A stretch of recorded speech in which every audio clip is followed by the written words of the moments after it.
I drove up yesterday morning and dropped off the wheels at Daily Saw in Fullerton. They're the ones that are going to vulcanize new tires on them, balance them, and get them dialed for me.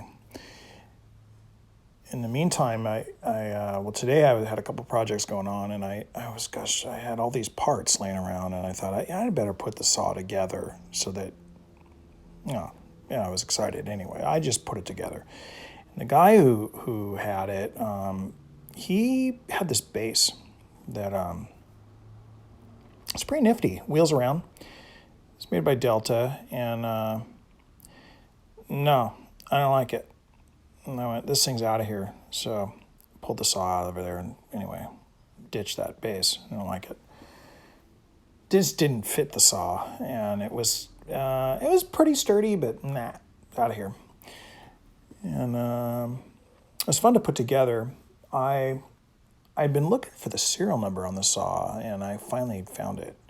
It's stamped right in the table on the corner, and number 595.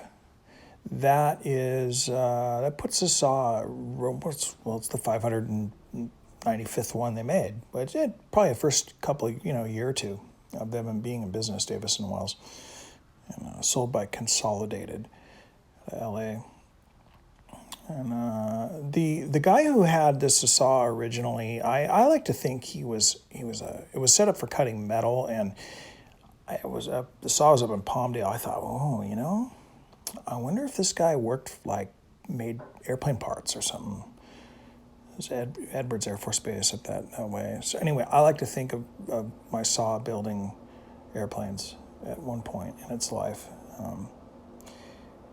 And airplane, whatever. I'm going to make surfboards now, and they're kind of they're foils and not aerodynamic, they're hydrodynamic. But anyway, it's kind of go with it. Satisfied me. Had some interesting guides on it.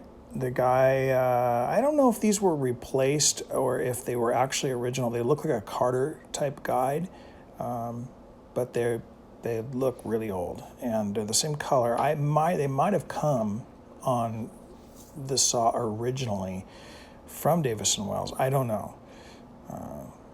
But they sure look like it. They're really smooth. Bearings work good. I personally kind of like the pinch block style guides, but I'm going to give these a shot. And I've heard differing opinions. I've never actually used a bandsaw that had ball bearings for guides.